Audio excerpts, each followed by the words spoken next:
Bueno, avanzamos en este caminar por la palabra de Dios. La semana pasada lamentablemente no pude preparar el contenido a tiempo y por eso dije, bueno, vamos a hacer las cosas bien, vamos a hacer una pausa y continuar y avanzar. Es una serie que de verdad yo le agradezco mucho a Dios hacerla porque, eh, como siempre lo he dicho en todo lo que trato de llevar desde el ministerio Abrazando Nuestra Fe, pero en sí para la iglesia universal, para nuestra iglesia católica, es la formación, es tener espacio donde nos podamos encontrar con Dios.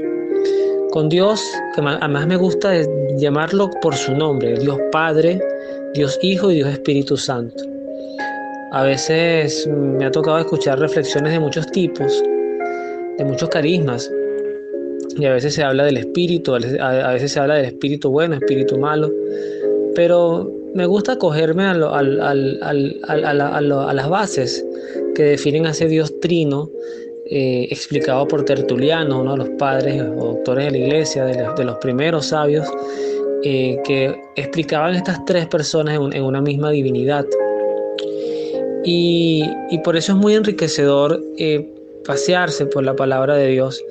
He tenido, lamentablemente a veces no llevo el ritmo que quisiera, no sé si por mala organización de tiempo, no sé si por flojera, no sé si por efectivamente cansancio, pero cuando uno, y esto que voy a decir, los que lo han vivido seguramente me van a entender, cuando uno ha estado vinculado a temas pastorales por muchos años y ha sido catequista, ha dado talleres, ha estado en retiros, y de repente tienes una sequía, o sea, no haces nada, eso repercute en tu vida. O sea, tu vida avanza, tú haces tus trabajos, tus obligaciones, tus deberes mientras Dios te conceda salud, pero algo falta, falta ese cable tierra que nos mantiene unidos a Dios.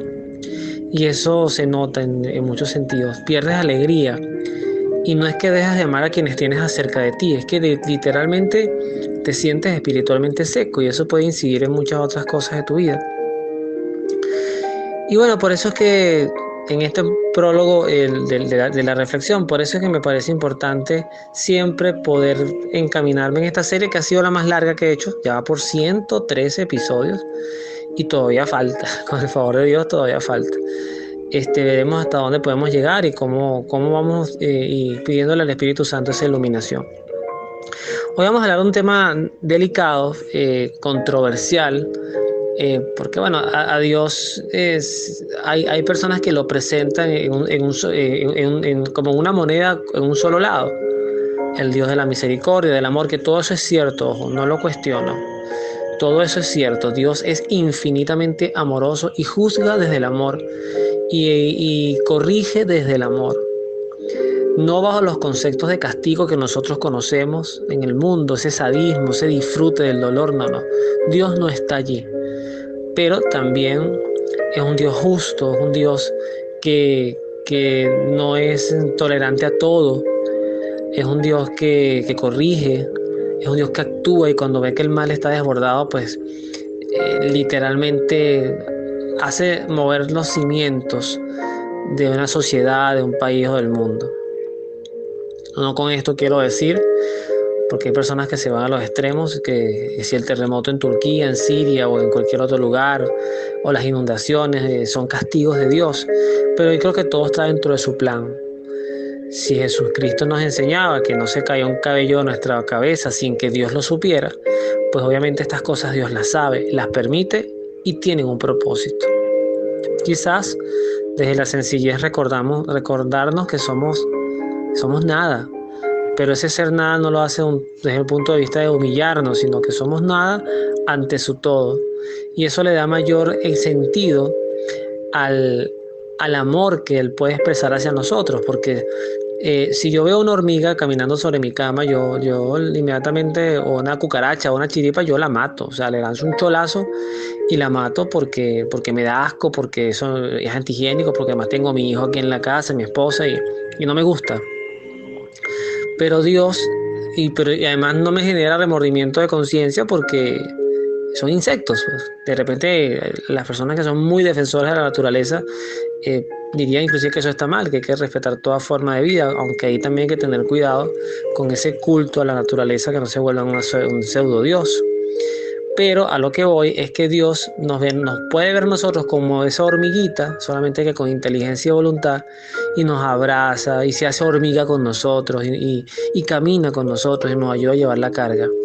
Y eso explica el nivel de humildad, de grandeza y de amor que tiene nuestro Señor. Entonces hay algo que es importante, así como conocemos el lado de la misericordia, también es importante conocer el lado de la rectitud de Dios. Yo he conocido personas muy rectas. Ahorita tengo en la mente a una que además voy a nombrarla, le tengo cariño, trabajé con ella, ya van a ser hace 4 años. Justamente en estos tiempos se cumplen 4 años cuando dejé de compartir con ella, la profesora Brenda, ella docente del Colegio Cristo Rey. Yo no conozco mucho de su vida, de su pasado. Una señora mayor, cuando la conocí ya era una señora mayor. Pero esas personas que son rectas, ¿sabes? Que no se te desvían de la moral. Que además eres incapaz de sugerirle algo prohibido. Mira, pero agárrate ese lápiz. ¿No? Eres incapaz de eso porque sabes que te va a responder además de manera ofendida. O sea, te va a responder dolida y te va a corregir. Entonces, eso lo he visto en personas. Mi abuelo también, yo tengo una imagen de él así. No estoy diciendo que sean seres perfectos, pero también tengo una imagen de un hombre recto, un hombre capaz. No lo fue en su juventud, no lo sé, de verdad no me interesa. Lo que me interesa es recordar lo bonito de él, un hombre de iglesia, un hombre de oración, un hombre correcto, un hombre además muy hábil para hacer cosas. Entonces, el tener principios y caminar por ellos, saber cuáles son tus límites morales, es muy importante, y eso es lo que traduce Dios en su palabra. Dios no es permeable a todo. O sea, Dios ama a todos. Dios nos ama a todos, pero Dios no es permeable a todos. No todo es aceptado por Dios. Aunque nos hagan creer que eso es así, no todo es aceptado por Dios, ni en la pureza, ni en lo social, ni en lo político, ni en lo ideológico. Hay ideologías que seguramente Dios dirá por ahí no es. Y me entristece ver a seres tan talentosos que usen su talento para tanto mal. Es lo que, por ejemplo, yo digo del gobierno venezolano. El gobierno venezolano ha sido un gobierno muy nefasto en muchos aspectos, pero algo que sí reconozco es que es muy trabajador. Trabajador para el mal, pero son trabajadores. Esa gente se dedicó a transformar todo un país y eso no es fácil. En lo educativo, en lo social, y cosas que de verdad, Venezuela es un país que tiene mucha deficiencia en muchos sentidos. Venezuela se reconstruyó, no se reparó, pero se ha reconstruido desde la propia sociedad, que ha tenido la habilidad de reinventarse, no porque el gobierno haya creado políticas de recuperación, eso es importante que esté muy claro, pero es un gobierno trabajador, solamente que sus talentos están muy mal empleados. Tuvieron la capacidad de hacer de Venezuela literalmente la potencia de América, por lo menos de América del Sur, y no lo hicieron. Creo que ese barco pasó, capaz vendrán otros, pero ese barco pasó. Entonces, Dios enseña, yo por eso usaba un título un poquito fuerte para este tema, es cuando traicionamos a Dios, porque traicionar a Dios es tergiversar todo su mensaje, es tomar su nombre, que es muy poderoso, es tomar su presencia, que es muy poderoso, que tiene credibilidad, y hacer daño maleducando, malinformando a sociedades. Yo he tenido la oportunidad de conocer enfoques pastorales segmentados. Entonces nosotros no nos encargamos de esto porque nosotros no somos parroquia, porque nosotros somos colegio, pero la iglesia es un todo, y si la parroquia lo está haciendo mal, pues algo tendremos que asumir nosotros si tenemos la habilidad y el talento para diagnosticarlo y viceversa. Hay carismas que ahorita se están reinventando y hay que orar mucho por ellos, porque cada vez que hay un capítulo, cada vez que hay que orar mucho, porque son grandes carismas, además fundados por grandes fundadores, valga la redundancia, grandes santos, hombres o mujeres, pero que cuando entras en una fase de transformación donde todo lo mueves, puede ser que cuando quieras reconstruir ya no vas a tener base donde pisar. Entonces eso requiere mucho discernimiento del Espíritu Santo, dejar a Dios ser Dios. ¿Qué advierte el Señor sobre lo que acabo de comentar? Él le dice a los pastores de Israel lo siguiente: se me comunicó esta palabra de Yahvé. Estamos en el libro de Ezequiel, capítulo 34. Hijo de hombre, habla de parte mía contra los pastores de Israel. Profetiza, le dirás a los pastores Esta es una palabra de Yahvé. Ay de ustedes, pastores de Israel, pastores que solo se preocupan de ustedes mismos. ¿Acaso el pastor no tiene que preocuparse del rebaño? Se alimentan de leche, se visten de lana, sacrifican a los animales gordos, pero no se preocupan de sus ovejas.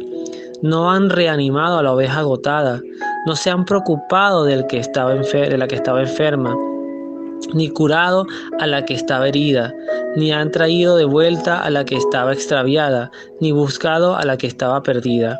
Y a las que eran fuertes las han conducido en base al terror. Sin pastores, mis ovejas se han dispersado, siendo así presa fácil de las fieras salvajes.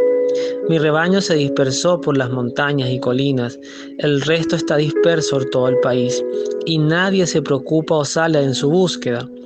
Por eso, pastores, escuchen la palabra de Yahvé.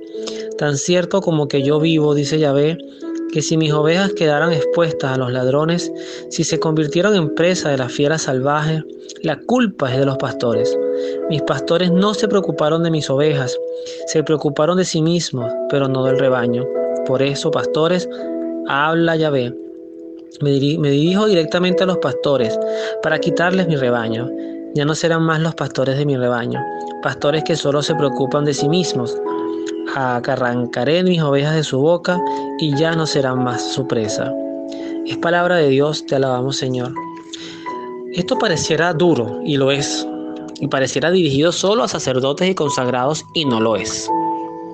Yo como papá me siento interpelado, porque tengo un hijo que educar en la fe, y mi esposa seguramente igual. Y nuestros padres también tienen que sentirse interpelados por esto, y los catequistas y los educadores de aula, así no sean de religión, todo el que forma. Por eso yo decía en el prólogo escrito que la educación va a ser una de las cosas que Dios más va a elevar la vara de la exigencia a la hora de encontrarnos frente a Él y tener que presentar cuentas a nuestra vida. ¿Qué estamos haciendo? O sea, no nos hemos dado cuenta del poder que tenemos, del enorme poder que tenemos de transformar la sociedad, solamente no por los contenidos de libros, que son importantes, crear cultura, enseñar matemáticas, eso es importante, pero enseñar las cosas de Dios, pero además con claridad. Por eso hablaba yo del tener principios claros. Nosotros no podemos andar dubitativos en esto de que si esto será verdad, si esto no será verdad, es que esto antes era así, pero los tiempos han cambiado. Hay que tener cuidado con esos lenguajes. Ciertamente, los tiempos han cambiado, y han cambiado desde el punto de vista tecnológico, han evolucionado desde el punto de vista de competencias, de las nuevas carreras que los jóvenes puedan aspirar en estos tiempos, pero Dios no ha cambiado. La moral persiste. Lo que robar antes era malo sigue siendo malo, violar antes era malo y sigue siendo malo, la corrupción toda la vida ha sido malo. Entonces, porque además genera un daño al patrimonio de un país que afecta al patrimonio de las familias. Pero lo grande de esta lectura, además que pueda sonar amenazante, es cómo Dios cela al débil. Y no debemos olvidar que si bien Dios no es Robin Hood, ni tampoco es un vengador, un Avenger, Dios siempre va a estar del lado del débil. Porque es que a los que voy a incluirme, y creo que estoy de último en la inclusión, pero a los que hemos recibido algo de conocimiento de los temas de fe, no tenemos ninguna justificación. O sea, yo ahorita, Luis, a mis 41 años, yo no puedo ponerme, y me disculpan a los que crean en esto, yo no puedo ponerme con la ridiculez de estar leyendo signos zodiacales en la mañana a ver si hoy me conviene comprarme algo o hacer una inversión, o estarme echando baños, o estar haciendo meditaciones zen para buscar la paz interior, cuando yo sé, yo Luis, porque lo he recibido, que en Dios está mi refugio total, que yo no puedo traicionar esas cosas. Y como eso muchas, yo no puedo enseñar, aunque nadie lo practique, y aquí creo que no me equivoco en decir nadie, porque si hablamos del redondeo, será el 0,00% del planeta que practique el tema de la castidad o el tema anticonceptivo, por muchos temas también científicos que influyen ahí, médicos. Pero aunque ese sea el discurso, yo no puedo llegar a decir que Dios está de acuerdo con eso, cuando en el fondo hay todo un componente ético, moral, de guardarse de la dignidad del ser, sobre todo de la mujer, ¿ok? que abunda por las calles, que a nuestras jóvenes adolescentes, muchos de sus parejas adolescentes también las tratan como prostitutas y las usan y después las desechan y quedan totalmente destruidas, deshilachadas en sus corazones, porque fueron como una pornografía viviente para ellos. Y muchos jóvenes también en esta búsqueda de experiencias, pues entonces practican la heterosexualidad, la bisexualidad, la homosexualidad, la zoofilia, y se va metiendo en un pantano, su vida se va haciendo un pantano moral, y no podemos llegar a decir con el sobretexto del amor que es que Dios está de acuerdo con todo. Y también hay que decirlo desde el punto de vista eclesial, que estamos predicando en los púlpitos. Yo a veces cuando voy a decir algo muy duro y ojalá que se me critique, porque tienen derecho a criticarme lo que voy a decir, pero a veces yo veo una homilía del padre Santiago Martín, por ejemplo, un padre español, que en estos días habló muy bonito sobre ser sal y luz del mundo, y me senté en el televisor y escuchaba la misa del domingo por televisión, y disfruté las lecturas y me pude concentrar en la homilía, una homilía además elevada, porque me hice sacerdote, pensamos en la eternidad. Entonces, a la semana siguiente voy a la misa presencial en X iglesia, y la misa era la de la catequesis de primera comunión. Entonces era, los niños no se saben en gloria, los niños, ¿por dónde están los niños? A ver, las palmitas levantadas. Señores, ahí hay gente adulta, ahí hay que elevar el discurso, hay que elevar, de verdad tenemos que meternos en la confrontación del ser. No podemos seguir tratando a la feligresía como que fuesen payasitos de circo. Aquí tenemos que hacer discursos que tienen elementos fundamentales. Yo lo escuché una vez de un sacerdote, el padre Nelson Medina, que lo cito mucho. La prédica tiene que llevar conversión. Tiene que llevar al ser a cuestionarse dónde está parado y llevarlo a la conversión. Esas son las prédicas que transforman, que mueven. Es importante, si esos niños vienen de 3 horas de tener catequesis, pues bendito Dios, pero no le metas una cuarta hora en la misa, además que la misa es para todos. Y con eso pasa, ojo, es que no es un problema de una sola prédica, de un solo predicador, es un problema general de iglesias. Y tenemos que orar por nuestros sacerdotes porque los necesitamos, porque además tienen los sacramentos en sus manos, tienen la vida, nuestro corazón, que es la Eucaristía, está en custodia de ellos. Entonces repartimos hostias como locos, le decimos a la gente. Yo una vez escuché algo que me preocupó mucho, que decía, esta persona no puede comulgar por la ley, pero por la moral sí. Y yo decía, ¿pero qué es esto? O sea, ya va, o sea, ¿de qué me están hablando? ¿A quién soy yo para juzgar la moral de un ser humano? Yo creo que aquí es donde entra la objetividad de Dios y además la luz que Dios le ha dado a la iglesia.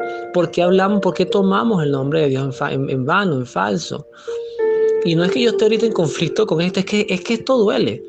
También yo vi una imagen reciente, no lo había comentado, de una Virgen María en un colegio venezolano, una imagen de María metida en un urinario de un baño de hombres.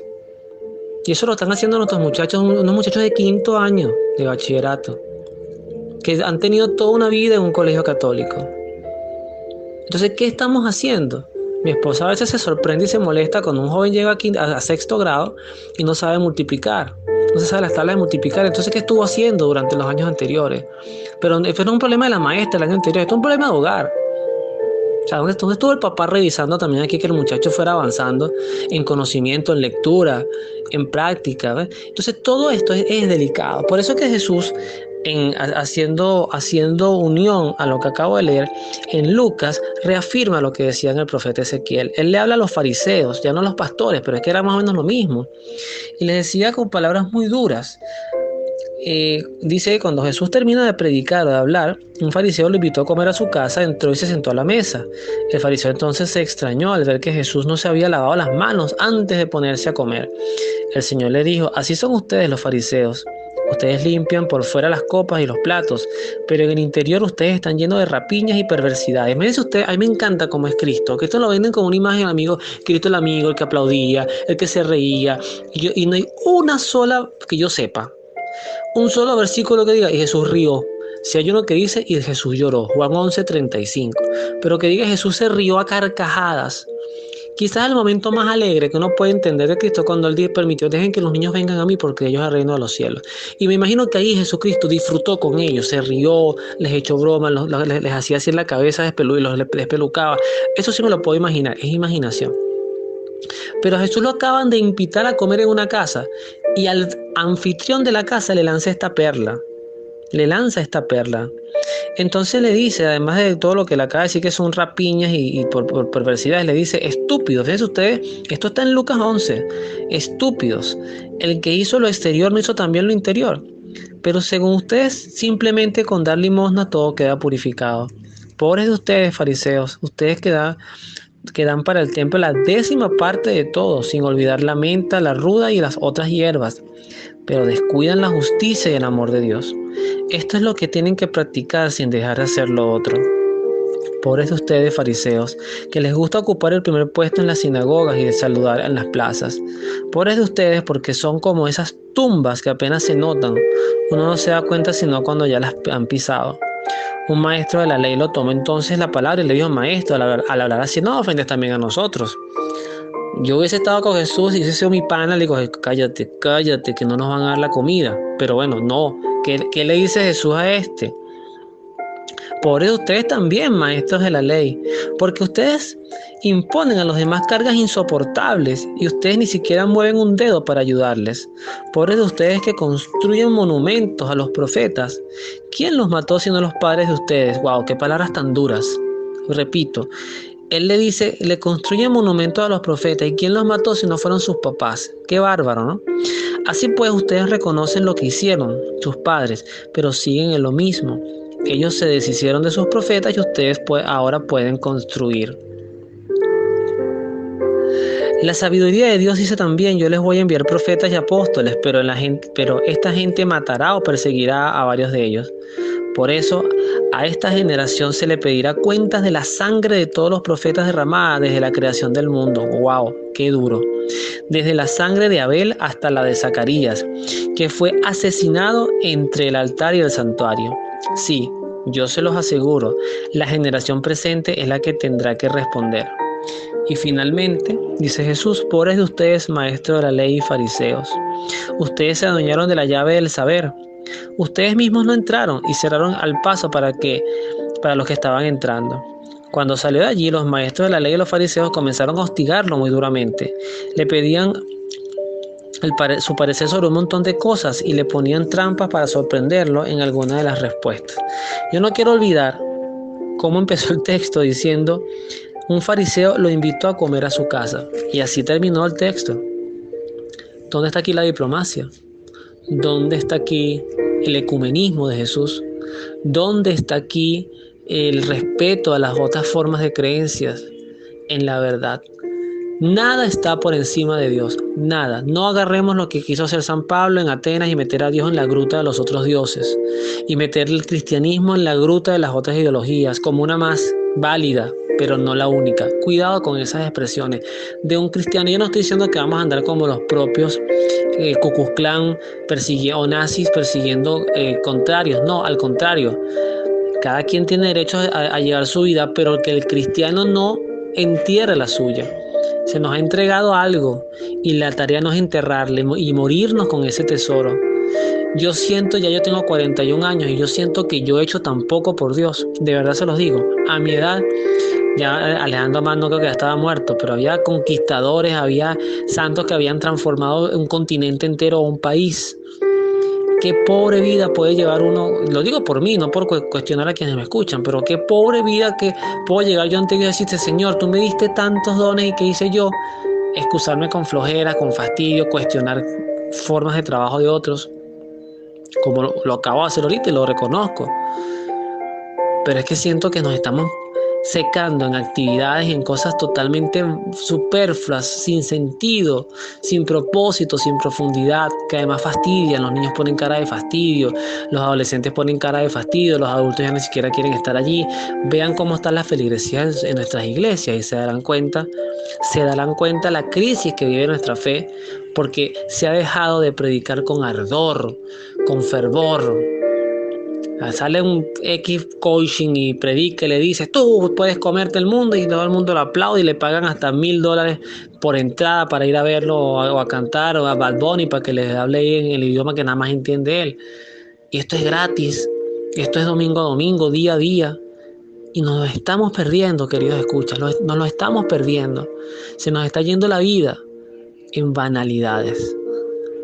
Como creo que está en el libro de Proverbios, pero sí está tomado de San Felipe Neri, en la película que hicieron, una de las tantas que hicieron para él, que al final él decía, al final todo es vanidad, vanidad, todo es vanidad. Que Dios los bendiga, nos vemos en la oración.